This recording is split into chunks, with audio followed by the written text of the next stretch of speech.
हमारे जो छोटे मोटे स्वीपर है ना, इनको भी 22 साल की गुलामी दे दी है। इस सरकार ने 22 साल की गुलामी जो 10,000 रुपए में दे दी है। तो साथियों, मैं सुरजेवाला जी से कहूंगा, जब भी बाबा साहब की संविधान से आपके हाथ मजबूत होंगे तो इस गुलामी की जंजीरों पे हम सुरजेवाला जी का हाथ पकड़कर तभी करवा देंगे। क्योंकि 2014 में भी सुरजेवाला जी ने ही 140 आदमियों को डीसी रेट किया था और 90 आदमियों को पक्का किया था। सिर्फ सुरजेवाला जी थे इंसान। आज तक इस सरकार ने तो 10 साल की 22 साल की गुलामी दे दी है।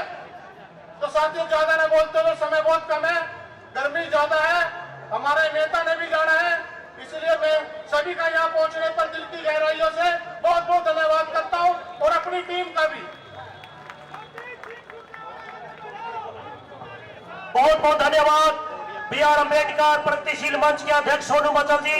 साथियों, सोनू मचल द्वारा कैथल शहर में आज से पहले भी बहुत बड़े बड़े प्रोग्राम करवाए हैं साथियों, और आज भी आप लोगों के सहयोग से आपके सामने अभी देख रहे हो गिनती करके तो आप सोनू मचल जी के सम्मान करने के लिए पहुंची है। आप सभी साथियों का बहुत बहुत धन्यवाद।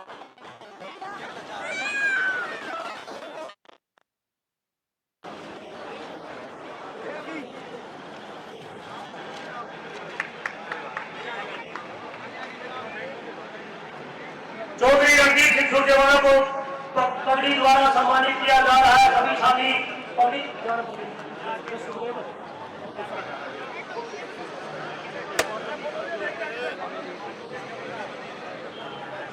सम्मान का प्रतीक पगड़ी पहनाई जा रही है हमारे आदरणीय डॉक्टर सुशील गुप्ता जी को। उसके बाद हमारी टीम के सभी सदस्य चौधरी रणजीत सिंह सुरजेवाला को पगड़ी पहनाकर सम्मानित करेंगे। सम्मान स्वरूप पगड़ी हमारे हरियाणा की एक बहुत बड़ी शान है, इसलिए हरियाणा की शान पगड़ी हमारी समिति द्वारा चौधरी रणजीत सिंह सुरजेवाला व डॉक्टर सुशील गुप्ता जी को सम्मानित किया जा रहा है। साथियों, आज बाबा साहब को मानने वाले नेता भी आपके बीच में मंच पर विराजमान है। ये सभी साथी नोट कर ले, बाबा साहब को कौन मानता है, कौन नहीं मानता।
BR अम्बेडकर प्रगतिशील मंच के सदस्य हमारे राज्याध्यक्ष सोनू मचल जी को सम्मान का प्रतीक पगड़ी पहनाते हुए मंत्री जी बनने के बाद अयोध्या में मंदिर होना चाहिए वाल्मीकि का। आज टाइम तो अच्छा, फिर आप देखियो, फिर आप बहुत अच्छी बात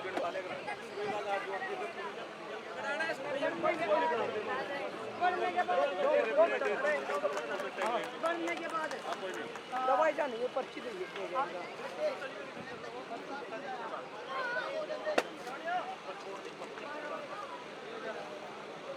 सभी साथी, हमारी कमेटी के सभी साथी प्लीज एक बार व्यवस्था बढ़ाएं। कौन है कमेटी के साथी? चलो नहीं की और तब लावा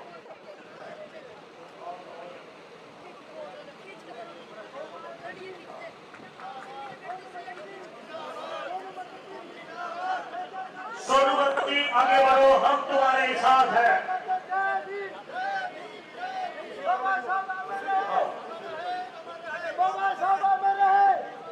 मैं अनुरोध करना चाहूंगा और जोरदार आपकी तालियों के बीच में बुलाना चाहूंगा हमारे डॉक्टर सुशील गुप्ता जी, आम आदमी पार्टी के प्रत्याशी और पूर्व सांसद, आए और अपनी बात रखें।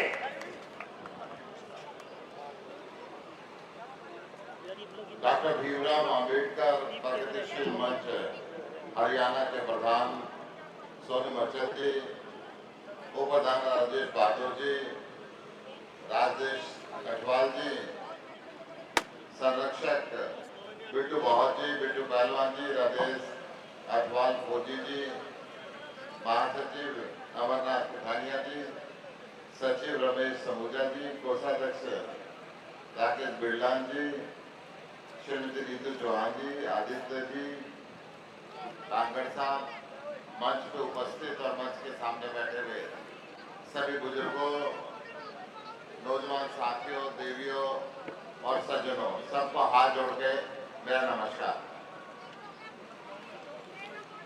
आज इस सभा के द्वारा यहाँ पर अंबेडकर जी के जीवन कैसे उन्होंने जिया, इस पे गुणगान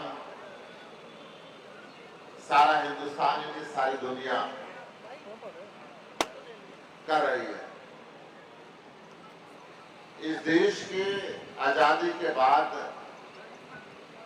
कैसे ये देश चले, कैसे गरीब से गरीब अंतिम पंक्ति में बैठे हुए व्यक्ति को संविधान अधिकार दे, कैसे शिक्षा का प्रबंध हो, कैसे देश की संसद चले, कैसे देश की न्यायपालिका चले, कैसे देश का प्रशासन चले। बाबा साहब ने संविधान के अंदर सब कुछ निहित किया, परंतु आज भारतीय जनता पार्टी की सरकार बाबा साहब के उस संविधान को तोड़ने का दल लगी। जिस लोकतंत्र के लिए लाखों वीरों ने शहादत दी थी, आज नरेंद्र मोदी की सरकार उस लोकतंत्र को तोड़ने में लगी हुई। बाबा साहब के चरणों में नतमस्तक होते हुए मुझे कहने में कोई संकोच नहीं है कि बाबा साहब के बनाए हुए संविधान को जिस तरीके से तोड़ मरोड़ कर उसको खत्म करने का काम बीजेपी कर रही है। आज इस बीजेपी को देश से दूर करने की जरूरत है। ये जो घमंडी सरकार है, जो सुप्रीम कोर्ट के फैसलों को पलटती है, जो देश के संविधान का पालन ना करते हुए दो सिटिंग मुख्यमंत्रियों को अरेस्ट करती है, चलते चुनाव के बीच के अंदर मुख्य राजनीतिक दल कांग्रेस के बैंक अकाउंट को सील करती है। बाबा साहब ने जो अधिकार इस देश के अंदर चुनाव लड़ने का, वोट डालने का सबको दिया था, उस अधिकार को कहीं ना कहीं खत्म करने का प्रयत्न जो केंद्र में बैठे हुए देश के प्रधानमंत्री है वो कर रहे हैं। जो हर 5 साल के बाद किसी न किसी चुनाव के लिए आपके पास हाथ जोड़ने के लिए हर व्यक्ति आता है, उस चुनाव को खत्म करने का प्रयत्न आज भारतीय जनता पार्टी कर रही है।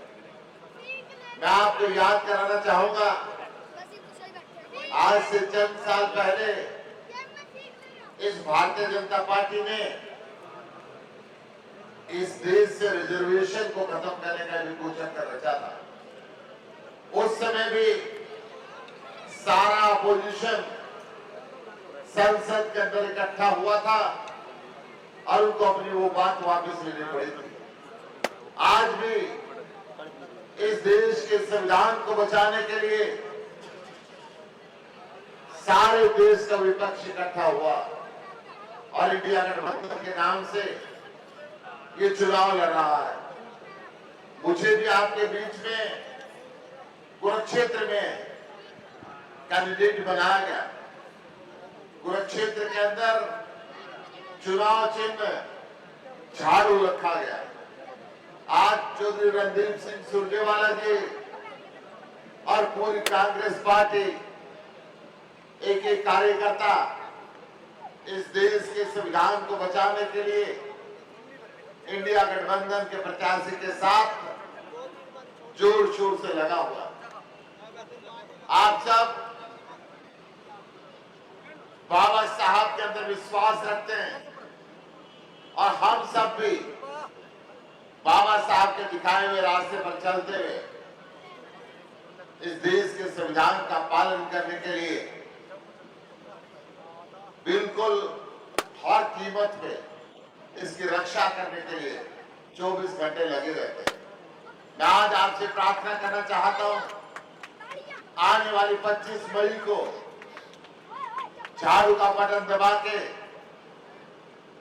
इस भारतीय जनता पार्टी को करारा जवाब दें और इनको बता दें कि इस देश का जनमानस खड़ा हो गया है। भारतीय जनता पार्टी और नरेंद्र मोदी जितनी मर्जी कोशिश कर ले, बाबा साहब के बनाए हुए संविधान को हम कुछ होने नहीं देंगे। एक एक व्यक्ति बाबा साहब के संविधान के पीछे खड़ा है और एक एक व्यक्ति पूरी ताकत लगा के आपकी इस घमंडी सरकार को जड़ से उखाड़ के फेंक देगा। इतनी बड़ी संख्या के अंदर आज आप आए हो, मैं आपका अधिक समय नहीं लूंगा क्योंकि आप चौधरी रणदीप सिंह सुरजेवाला जी को सुनना चाहेंगे। मैं भी अपना बाकी समय उनको समर्पित करता हूं। जय भीम। बहुत बहुत धन्यवाद नेताजी। साथियों, अब सभी आप इतनी देर से बैठो, आप सभी साथियों का बहुत बहुत धन्यवाद। आपकी इंतजार की घड़ियां खत्म हुई। अब आपके नेता चौधरी रणदीप सिंह सुरजेवाला जी। हरियाणा के दीप की, हरियाणा के दीप की, सुरजेवाला आगे बढ़ो, सुरजेवाला आगे बढ़ो। ये मास्की से थोड़ा ऊपर करें बस कस दे कस दे। अब एक तकलीफ और कर दो सोनू भाई, बाकी सारे साथी जो खड़े हैं ना जी, महेंद्र सबको बिठा दे। ठीक है, कभी मजा आएगा, आनंद नहीं आएगा ना जो पीछे खड़े मेरे बाकियों को फिर बिठाऊंगा, पीछे वाले नहीं बैठ रहे।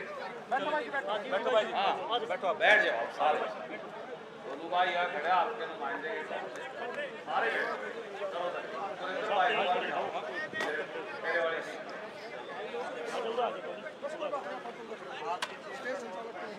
और नहीं यार, और जो सामने हैं मेरे खड़े साथी, आप भी बैठ जाओ। आनंद आपको तभी आएगा बात का। और ये मैं संचालक साहब को दे देता हूँ ये कागज सारे। आदर के योग्य इंडिया गठबंधन भारतीय राष्ट्रीय कांग्रेस और आम आदमी पार्टी के साझे उम्मीदवार मेरे भाई और साथी सोनू मंचल जी, मेरे साथी और भाई राजेश बहादुर जी, राकेश बहादुर जी, राजदेश अठवाल जी, सुरेंद्र एमसी जी, छोटी बहन राजकली एमसी जी, बिट्टू बोहत जी, अमरनाथ किठानिया जी, रमेश सजूमा जी, राकेश बिडलान जी, रवि कल्याण जी, जितेंद्र बहादुर जी, विक्रांत चांद जी, रीना वाल्मीकि जी, महेंद्र बिडलान जी, बॉबी मंचल जी, सुशीला शर्मा जी, सरदार अमरीक सिंह जी, भाई परवीन जी और बोलचूक माफ मंच पर बैठे और मेरे सामने बैठे सभी मेरे बुजुर्गों सबसे ज्यादा संख्या में मौजूद युवा साथियों और मेरी माताओं बहनों, बाबा साहब की 134वीं जयंती इस हफ्ते हम मना रहे हैं। 13 अप्रैल अभी आनी बाकी, पर चौहान साहब आपने, मैंने, हम सब ने तो ये पहले ही शुरू कर दी। बागड़ी जी मेरे पास बैठे थे, अब पता नहीं कहां चले गए उठकर, यहीं खड़े है सामने। मैंने इनको कहा ड्राइवरों वाली चाय पिला दे आज बाबा साहब के जन्म दिवस के इस उपलक्ष्य में। सबसे पहले तो मैं आप सबको, इस देश के संविधान निर्माता, आपका वंदन करता हूं।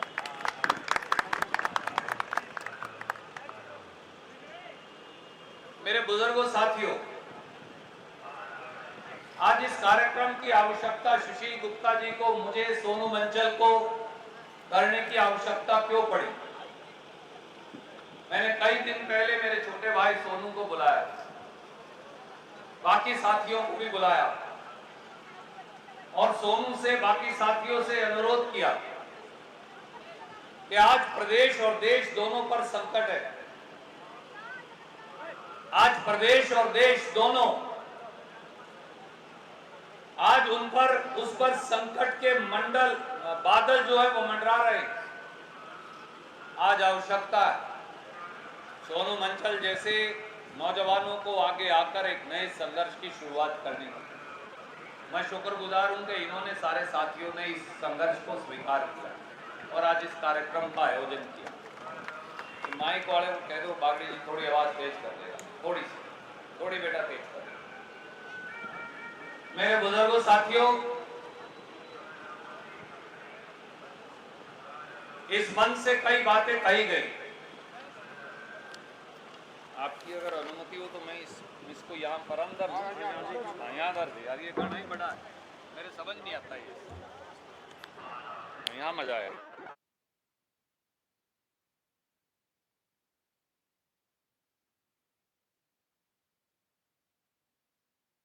ये संविधान हिंदुस्तान के गरीब का लिविंग डॉक्यूमेंट है। ये संविधान भेदभाव के खिलाफ एक आवाज है। ये संविधान छुआछूत के खिलाफ एक आवाज है। ये संविधान गरीब और अमीर के बीच की खाई को बांटने का संकल्प है। ये संविधान समाज के शोषित, वंचित, गरीब, निर्धन, दलित, आदिवासी, बैकवर्ड, ये उनके लिए एक नई जिंदगी का मसौदा है। ये संविधान कागज नहीं, ये संविधान हिंदुस्तान के गरीब के अधिकार हैं, जो बाबा साहब अंबेडकर, महात्मा गांधी, पंडित जवाहरलाल नेहरू, सरदार वल्लभ भाई पटेल, मौलाना अबुल कलाम आजाद, उन सब ने बाबा साहब को सौंप कर ये जो लिखे थे। मेरे बुजुर्गों साथियों, नौजवान भाइयों, आपको ये बात मालूम नहीं, मैंने भी नहीं देखी, पर ये जो हमारे बुजुर्ग बैठे हैं ना, इन्होंने वो जीवन देखा। क्या ये सच नहीं कि इस देश में कांग्रेस पार्टी ने एक लड़ाई अंग्रेज से लड़ी और दूसरी लड़ाई भेदभाव से लड़ी? वो भेदभाव अंग्रेज ने नहीं दिया अकेले, उसने तो दिया, पर वो हमारे समाज में भेदभाव था। जहां सोनू मंचल और रणदीप सिंह सुरजेवाला एक दूसरे को ऐसे करके खड़े नहीं हो सकते थे, जहां चौहान साहब मेरे बड़े भाई का दर्जा नहीं ले सकते थे, जहां महेंद्र बिडलान, जहां राकेश बहादुर, जहां राजकली और कितने और साथी जो मेरे सामने बैठे और खड़े उस भेदभाव को आगे बढ़ाता था। वो भेदभाव यहां तक था कि हमारे दलित भाई बहन, नौजवान, वो एक कुएं से पानी नहीं भर सकते थे। वो भेदभाव यहां तक था कि मंदिर में नहीं जा सकते थे।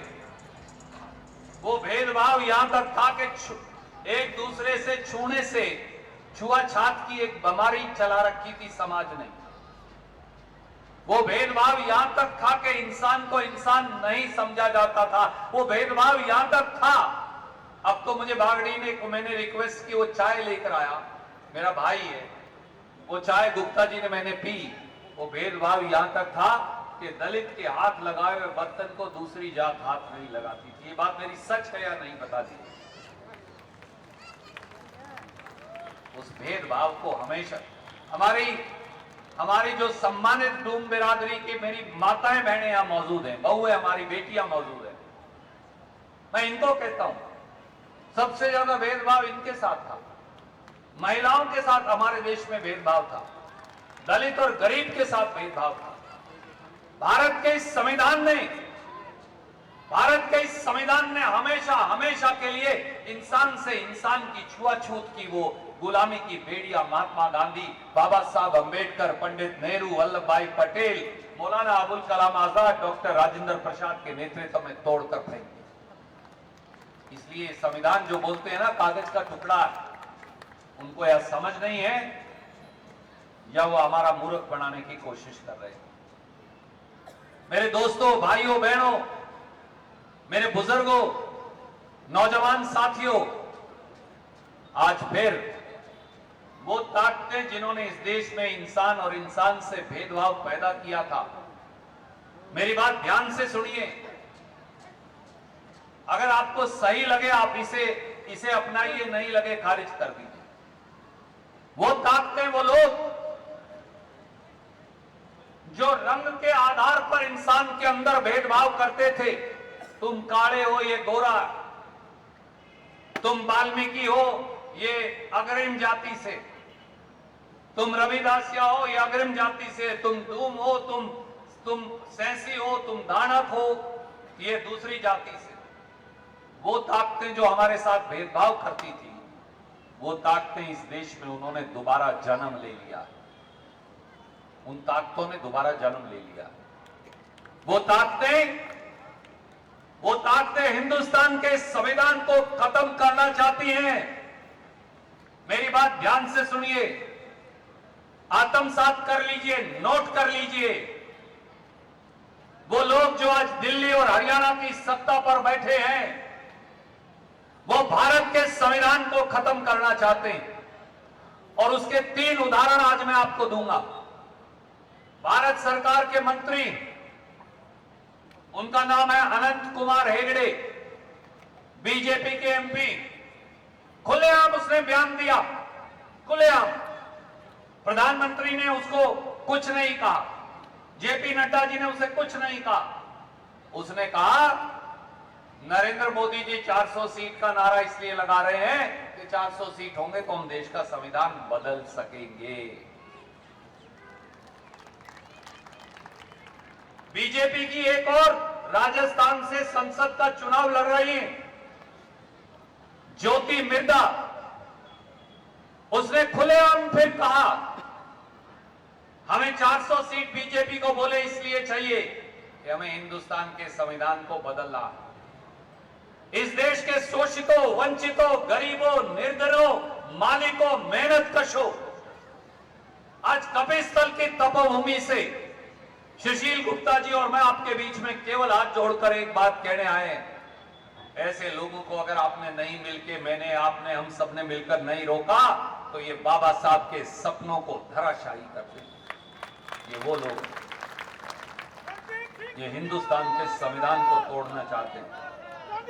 और अकेले इन दोनों ने नहीं कहा, आरएसएस के प्रमुख मोहन भागवत जी ने भी एक बार कहा आरक्षण पर राजनीति हो रही है। मैं उनका बयान पढ़ के बता रहा हूं। उन्होंने कहा आरक्षण पर राजनीति हो रही है और इसका दुरुपयोग किया जा रहा है। इसे देखते हुए आरक्षण पर फिर से विचार करने की जरूरत है, अनकोट। ये कहा मोहन भागवत जी ने।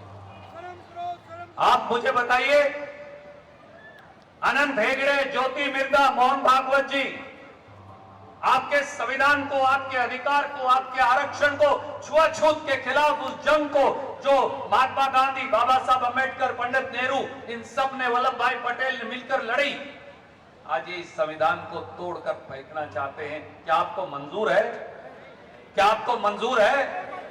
क्या आपका खून नहीं खोलता? तो फिर एक बार मुट्ठी उठाकर बोल दीजिए कि नहीं मंजूर। मेरे बुजुर्गों साथियों, इस देश में दलित के, गरीब के, वाल्मीकि के, रविदासिया के, सैंसी के, दानक के, डूम के आपके आरक्षण के ऊपर आज हमला बोला जा रहा है। आप कहेंगे रणदीप आरक्षण तो आज भी है, कानून की किताब में है एससी बीसी के लिए, फिर हमला कैसे बोला जा रहा है मैं बताता हूं। मैं और गुप्ता जी इस बात की चर्चा कर रहे थे। आज हिंदुस्तान में जो भारत सरकार की कंपनियां जो पंडित नेहरू जी ने खोली थी, और हिंदुस्तान की सरकार में 30 लाख नौकरियां खाली पड़ी, 30 लाख, 3.5 लाख रेलवे में, 2.5 लाख फौज में और दूसरे अलग अलग विभागों में। अगर 30 लाख नौकरियां खाली पड़ी हैं तो 27% और 27% आदि को अपने को मिलनी थी एससी बीसी को। जितनी आकाश की तरंगें वो बेच रहे हैं, जमीन की खदानें बेच रहे हैं। जब सारी सरकार की कंपनियां बेच दोगे, सरकार की कंपनियों में आरक्षण होता है साहब, प्राइवेट कंपनी में कोई आरक्षण नहीं है। ये मेरे दुकानदार भाई बैठे, इनकी दुकान पे थोड़ी आरक्षण है। सरकार के खजाने के अंदर आरक्षण है, सरकार की कंपनियों में आरक्षण है, सरकारी नौकरियों में आरक्षण है। वो सारी बेच दो, जिस दिन वो अडानी अंबानी ने ले ली उस दिन आरक्षण खत्म हो गया। इन्होंने लगभग 150 कंपनियां बेच दी 10 साल में, 150 कंपनियां। अगर एक बड़ी कंपनी में 50,000 मजदूर भी काम करता था कर्मचारी, तो 150 को 50 से जर्ब करिए, मुझे थोड़ा हिसाब कमजोर है, कर सब भी डबल करेगा। बता मेरे छोटे भाई गुप्ता जी, आप ये बताओ, ये तो आप पे कर सो, हम तो सब ऐसे ही 16 दुनिया 8 टाइप है। साढ़े अब कोई आरक्षण नहीं, अब कोई अफसर नहीं लगेगा, कोई जीएम नहीं लगेगा, कोई मैनेजर नहीं लगेगा, कोई नहीं लगेगा। एक काम और करने लग रहे हैं, नहीं पता हो गया सही क्यों बिचड़ा हुआ है हमें 75, चलो जितनी भी हुई कम कर लियो हिसाब। एससी बीसी को और किसानों को कम आता है हिसाब, हमारे को तुम बढ़ा लियो, मुझे तो ये पता वो चली गई।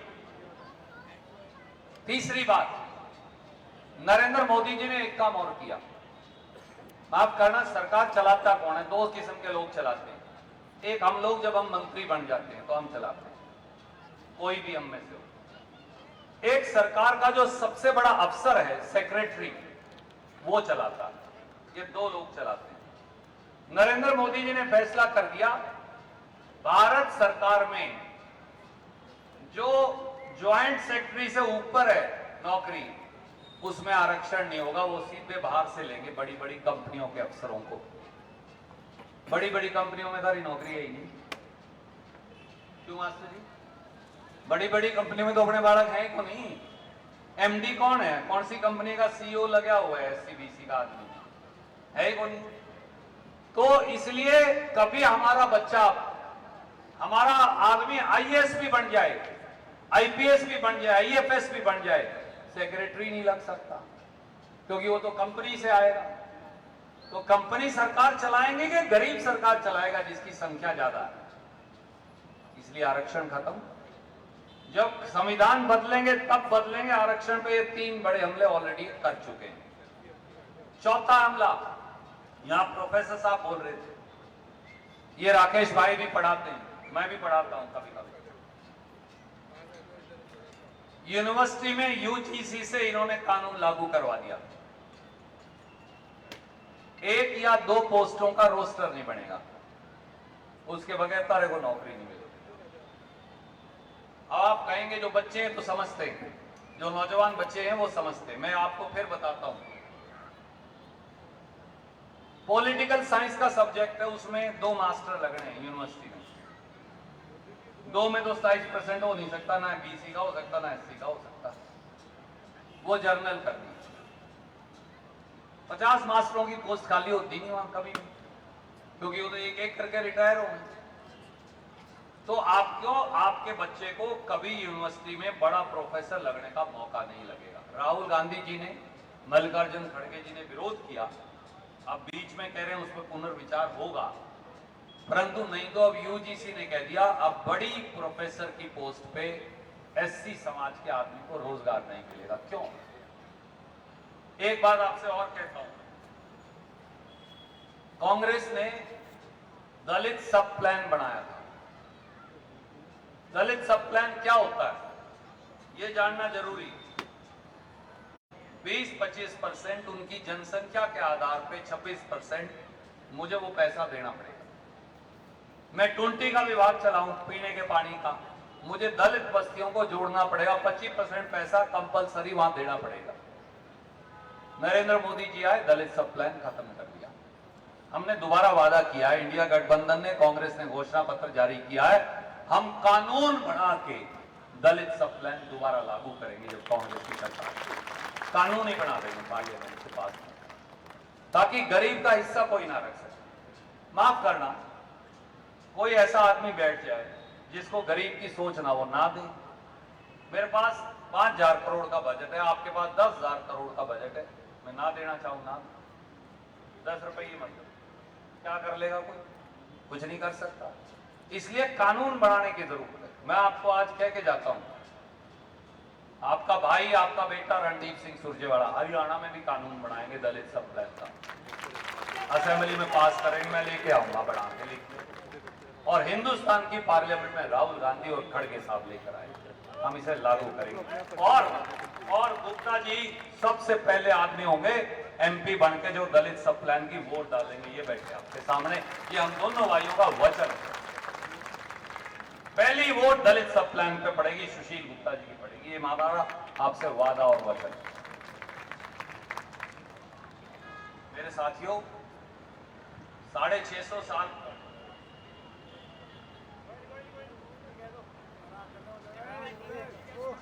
650 साल पुराना गुरु रविदास जी का मंदिर था, नरेंद्र मोदी जी ने उसे ढा दिया दिल्ली में।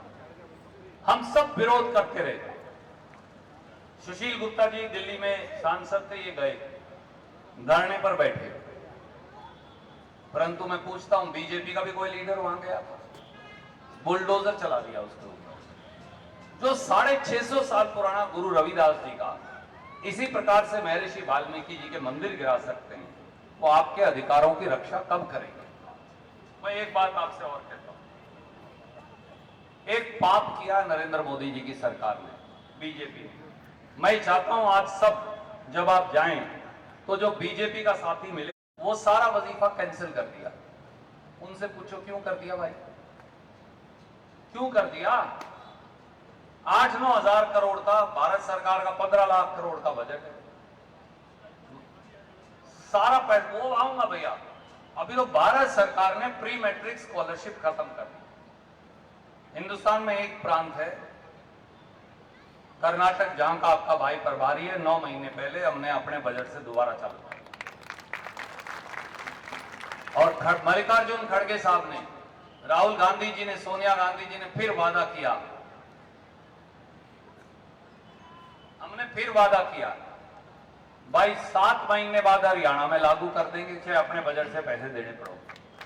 और पूरी दिल्ली की सरकार अब 2 महीने बाद जो बनेगी, जिसमें गुप्ता जी शामिल होंगे, हम वहां लागू करके दिखाएंगे आपको। जो पोस्ट मैट्रिक है, यानी 10वीं के बाद का जो बच्चों का बजट था, वो खा ही लिया। इस साल 2023-24 जो गया, 1,000 करोड़ रुपए कम दिए, 1,000 करोड़ रुपए कम दिए। क्यों दिए भाई? इसलिए कि गरीब का बच्चा पढ़ ना सके और बढ़ ना सके। शिक्षित बनो पर पहला हमला, संगठित बनो पर दूसरा हमला, संघर्ष करने नहीं देंगे, जेल में डालेंगे। एक बात आपसे और कहना चाहता हूं, जो अत्याचार गरीबों के ऊपर होने लग रहे हैं, हर 1 घंटे के अंदर इस देश में 10 दलित जो हैं वो शिकार होते हैं किसी ना किसी अत्याचार के, समेत हमारी बेटियों के। मैं आज आपसे पूछता हूं, उत्तर प्रदेश का एक आपसे उदाहरण देता हूं। आप सब जानते हैं, हाथरस में दबंग व्यक्तियों ने भाजपा के संरक्षण में एक दलित हमारी बिटिया से कथित तौर से बलात्कार, अनाचार किया और फिर उसकी हत्या कर दी। सबने विरोध किया, राहुल गांधी गए, उन्हें गिरफ्तार कर लिया, प्रियंका गांधी जी गई, उन्हें गिरफ्तार कर लिया, मैं भी साथ गया था, हम सबको जेल में डाल दिया, हमारा नहीं पहुंचने दिया।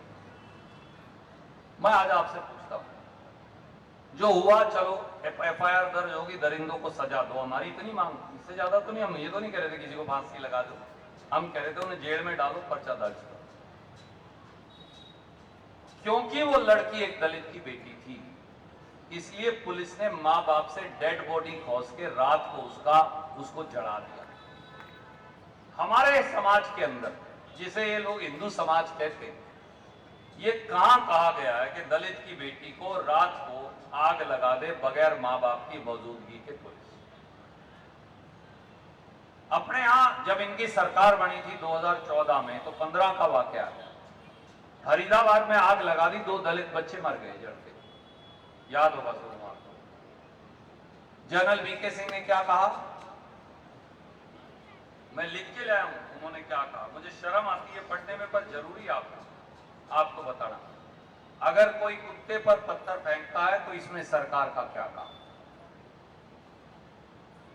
मैं दोबारा पढ़ता हूं, ये बीजेपी के लीडर कह रहे हैं हमारे बारे में। अगर कोई कुत्ते पर पत्थर फेंकता है तो इसमें सरकार का क्या काम? इनके मंत्री थे वो, 2 बार रहे मंत्री, 10 साल मंत्री रहे। क्या गरीब के साथ ये व्यवहार हो सकता है? मैं आपसे पूछता हूं। मैं एक और आपसे बात पूछता हूं। ऊना गुजरात में, जहां से प्रधानमंत्री आते हैं, एक पेड़ के साथ बांध के सारी चमड़ी गरीबों की उतार दी जाती है। आपने वो फोटोएं कई बार देखी। क्या आज तक किसी को सजा मिली? छोड़ दो ये सारे, अपने यहां आ जाओ। संगीता कालिया अपने यहां एक पुलिस ऑफिसर हैं, IPS, आपने नाम सुना होगा, संगीता कालिया, सुना है ना? अनिल विज गृह मंत्री के तौर पे जाते हैं, हमारी उस बेटी को बेइज्जत करते हैं। जब वो नहीं झुकती, विरोध दर्ज करवाती है, तो उसको 9 साल से खुदे लाइन लगा रखा है। 9 साल से उस IPS अफसर को ऐसी पोस्ट पे लगा रखा है जब मक्खी मारने की पोस्ट है। मैं पूछता हूं, उसको नुकसान नहीं करना चाहता था नाम लेके, पर एक तो उसका नुकसान कर ही रखा है इन्होंने। क्या कारण है, क्यों बीजेपी ऐसा करने लग रही है? इसलिए कि वो एक दलित की लड़की, इसीलिए ना? और तो इनकी मानसिकता है मेरे भाइयों, इनकी सोच है गरीब विरोधी। इन्हें हमारे अंदर से बदबू आती है। जब इनको जरूरत हो, फिर तो ये हमारे पांव धोने बैठ जाते हैं, फोटो खिंचा के उसे अखबार में छपवा देंगे, और जब हमारी जरूरत नहीं हो तो हमारी चमड़ी उतारते हैं पेड़ से बांध। ये बात मेरी खरी ना हो तो बता दो, जो आप सजा दोगे मैं मंजूर। जब हमारी जरूरत हो फिर फोटो खिंचवा लेंगे, पानी गेड़ देंगे कांसड़े में हमें बिठा के, और जब हमारी जरूरत ना हो फिर इनको हमारे अंदर से बांस आती है। ये हमारी जो आरक्षण है, हमारा जो संविधान है, हमारे जो अधिकार है, हमको जो बाबा साहब ने दिया, महात्मा गांधी ने दिया, पंडित नेहरू ने दिया, वल्लभ भाई पटेल ने दिया, ये उस पर हमला बोल रहे हैं। इसलिए ये चुनाव सुशील गुप्ता का नहीं है, ये राहुल गांधी जी का भी नहीं है। और मैं एक और बताऊं, ये रोज सोनिया गांधी जी को, राहुल गांधी जी को गाड़ी निकालते हैं सवेरे से रात तक, समेत प्रधानमंत्री जी को। भाई सोनिया गांधी, राहुल गांधी ने तो ये हिम्मत दिखाई, एक दलित को, SC समाज के आदमी को कांग्रेस का प्रधान बना रखे। दम बना के दिखाओ ना, इतना दम हो, दम बना दो। हम तो भाई, सोनिया गांधी बाद में बैठती हैं, आपने देखा होगा, खड़गे साहब पहले बैठे। हमारे बुजुर्ग हैं, बहुत तजर्बा है, तसला लेके मजदूरी किया करते थे, वहां से देश के रेल मंत्री बने, उप मुख्यमंत्री बने। बाबा साहब अंबेडकर का सबसे बड़ा स्मारक, अब इतना दूर है, मैं आपको हर आदमी को ले जा नहीं सकता, वो उन्होंने बना रखा है। दीक्षा भवन जैसा एक और स्थल अगर किसी ने बनाया तो उन्होंने बना रखा है अपने हल्के में। विपक्ष के नेता भी हैं, कांग्रेस के प्रधान भी हैं। कांग्रेस ने तो ये हिम्मत दिखाई, तुम दिखा के दिखाओ बीजेपी वालों। प्रधानमंत्री को कहो छोड़ दो, अर्जुन मेघवाल को बना दे, हम कोई बात नहीं, हम ठीक है सोच लेंगे, बना के दिखा। कभी नहीं बनाएंगे, क्योंकि इन्होंने दलितों से, गरीबों से, बैकवर्ड से भेदभाव करना। तो मेरी आपसे एक ही विनती है, ये वोट जो है ना, ये बड़ी कीमती चीज है। अगर इस बार आपने माफ करना, ये सभा हम क्यों कर रहे हैं सोनू मंचल में, सुशील गुप्ता, वोट का राज है। इसलिए जब वोट का राज हो ना हो, फिर कौन करे सभा, कौन बराबरी की बात करेगा। आपको अधिकार है वोट डाल के सरकारों को चुनने और हटाने का, राजेश भाई। इसलिए जो आपकी वोट ना हो, वोट का राज ना हो काका, फिर नहीं सुने कोई भी। जे अब की बार नरेंद्र मोदी बन गया, वोट का राज खत्म हो जाएगा, मेरी बात याद रखिए। संविधान तो खत्म होगा ही, ये वोट का राज खत्म कर देगा। इलेक्शन नहीं होएगा दोबारा, जैसे चीन में, रूस में इलेक्शन नहीं होता ना, यहां भी नहीं होगा। आपकी वोट की कोई कीमत नहीं होगी, क्योंकि आपकी वोट डालने की जरूरत नहीं रहेगी। इसलिए इस वोट के राज को सुरेंद्र अगर कायम रखना है तो एक ही रास्ता है, वो बीजेपी नहीं है, वो भारतीय राष्ट्रीय कांग्रेस है, वो सुशील गुप्ता है, वो इंडिया गठबंधन है। इसलिए मेरी हाथ जोड़ के एक विनती है, बच्चों के भविष्य के लिए, बाबा साहब के संविधान के लिए, हर गरीब, दलित, शोषित, वंचित के अधिकार के लिए अगर आपको लगता है रणदीप की बात सही है, तो आज से पूरे भर बगड़, हर मोहल्ले, हर गांव में, हर शहर के हर मोहल्ले में जाके एक एक वोट सुशील गुप्ता जी के लिए जुटा दीजिए और हमें मौका दीजिए कि हम देश को बदल कर दिखाएं। सबको राम राम, जय भीम, जय हिंद, जय हरियाणा।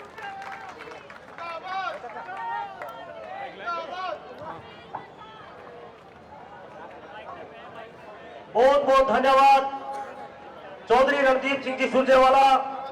आप सभी साथियों को विस्तार से बताया जा चुका है। साथियों, सोचना और समझना आप लोगों ने है। खाना थोड़ी देर के लिए बंद कर दे प्लीज, थोड़ी देर, 10 मिनट की बात है बस। 10 मिनट के लिए शांति बनाए रखें प्लीज।